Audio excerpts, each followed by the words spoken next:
Selamat pagi, jumpa lagi di Berita Padang bersama saya, Afri Meriana. Sejumlah berita aktual dan menarik akan kami sajikan untuk Anda. Berikut 3 berita utama pagi ini.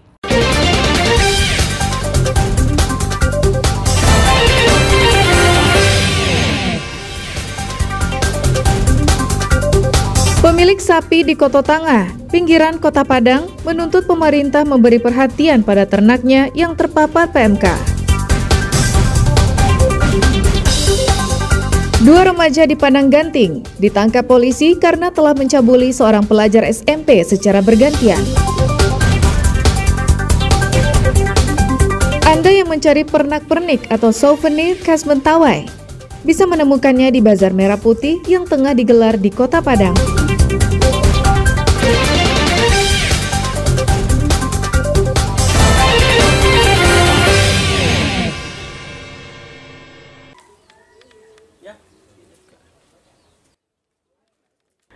Penyakit mulut dan kuku hingga saat ini masih mewabah di Kota Padang. Kecamatan Koto Tangah adalah salah satu daerah yang terparah.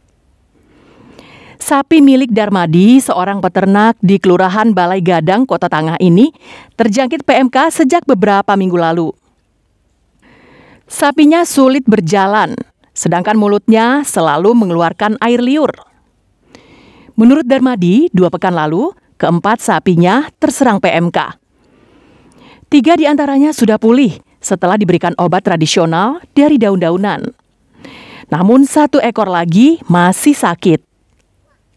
Ia sudah melaporkan sapinya kepada petugas Dinas Pertanian Kota Padang untuk mendapatkan pengobatan. Namun hingga kini tak seorang pun petugas yang mendatangi tempatnya. 15 hari lah. 15 hari. Sudah dilaporkan, Pak? Sudah. Tapi belum ada tanggapan. Laporannya kemana, Pak? Ke Dinas Peternakan lah. Dinas Peternakan. Ya. Tapi hingga kini belum ada ya, Pak ya? Belum. Harapan Bapak seperti apa? Iya, supaya sehat ya sapi saya itu. Dicek juga mungkin ya, Pak ya? Dicek itu. Atau bagaimana solusinya untuk pengobatannya gitu. Kepala Dinas Pertanian Kota Padang, Syahrial, akan memeriksa laporan warga tersebut. Ia mengatakan kekurangan tenaga serta banyaknya peternak yang tidak tergabung dalam kelompok peternak menyulitkan untuk pengawasan. Kita tentu petani ini bergabung di kelompok tani supaya lebih mudah kita mengkoordinir.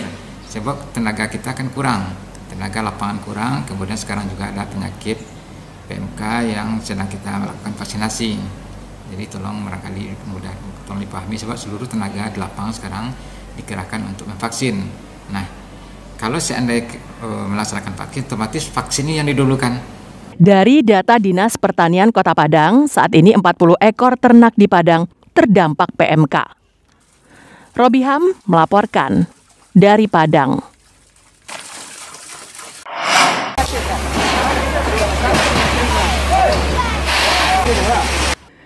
Warga Kelurahan Koto Tangah, Kecamatan Payakumbuh Selatan, lega setelah petugas memastikan tak menemukan jasad manusia pada puing-puing kebakaran yang menghanguskan rumah tersebut.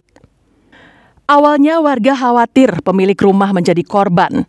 Lelaki 61 tahun tersebut selama ini tinggal seorang diri di rumah tersebut. Tak hanya itu, selain sendirian, kondisi fisik Sunardi juga tak terlalu bugar. Petugas kebakaran Kota Payakumbuh mendapat laporan kebakaran pada Sabtu sore sekitar pukul 5. 3 mobil pemadam kebakaran yang didatangkan ke lokasi berhasil memadamkan api dalam tempo 1 jam. Namun demikian tak satu pun barang di rumah semi permanen itu yang bisa diselamatkan karena api berkobar dengan cepat. Kondisi itu diperparah dengan letak rumah yang terpencil serta sebagian besar dinding kayu di rumah itu telah lapuk. Warga setempat juga tak bisa berbuat banyak memadamkan kebakaran itu, karena sumber air hanya berupa sebuah sumur dan terletak di dalam rumah yang terbakar.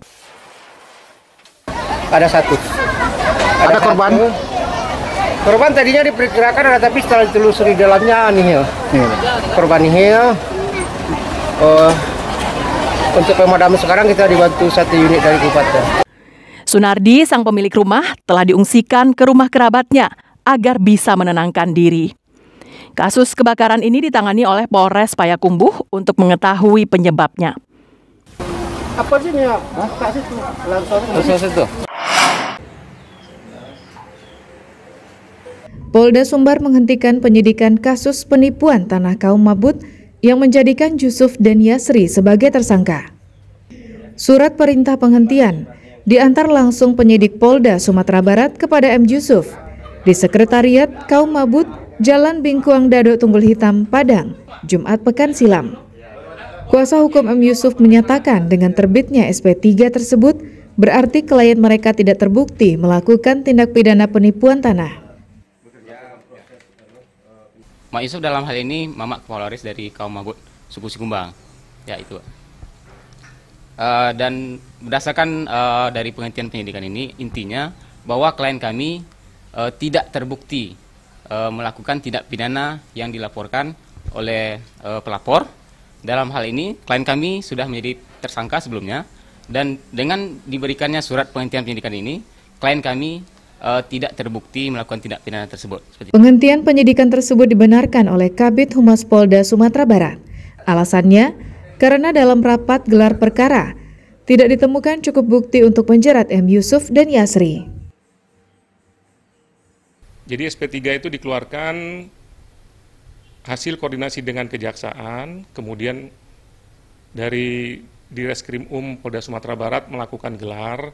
Dari hasil gelar itu bahwa memang dua tersangka itu tidak cukup bukti, sehingga dikeluarkanlah SP3. Budiman selaku korban tidak mempermasalahkan penghentian penyidikan karena yang dilaporkannya adalah Eko dan Lehar. Eko selaku makelar tanah sudah divonis 3 tahun penjara, sedangkan Lehar meninggal dunia sewaktu menjadi tersangka. Yang jadi masalah adalah terjadinya liar informasi seakan-akan itu tanah mereka. Justru saya menuntut untuk mengembalikan kembali uang yang telah saya bayar karena ternyata bukan tanah mereka. Tanah itu dimiliki secara sah, adanya sertifikat oleh beberapa orang, diantaranya saya juga, kemudian Bung Hatta, kemudian banyak orang-orang lain.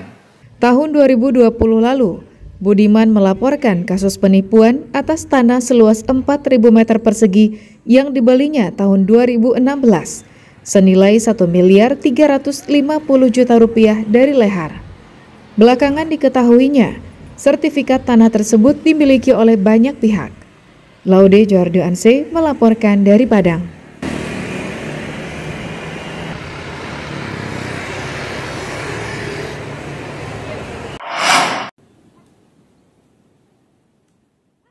Hampir 700 batang pohon cemara ditanam di kawasan Pantai Suta, Kanagarian, Kotonanduo, Kecamatan Batang Kapas, Pesisir Selatan.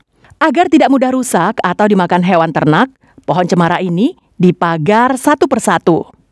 Penanaman pohon cemara ini merupakan bantuan dari Dinas Perikanan dan Kelautan Provinsi Sumatera Barat sebagai gerakan awal untuk mendukung upaya mengurangi risiko bencana.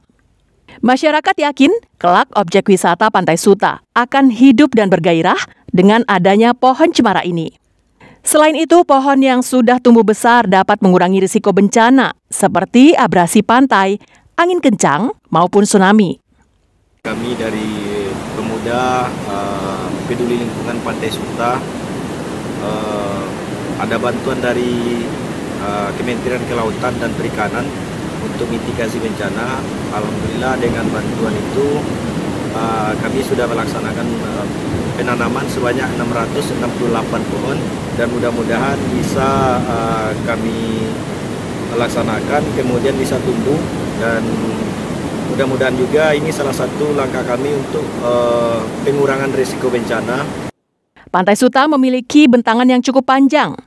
Selain itu, pantai ini juga memiliki pasir putih dan panorama yang indah. Ditambah lagi dengan pohon cemara, dipastikan tempat ini akan menjadi objek wisata yang ramai dikunjungi. Banta Fauzan melaporkan dari Pesisir Selatan.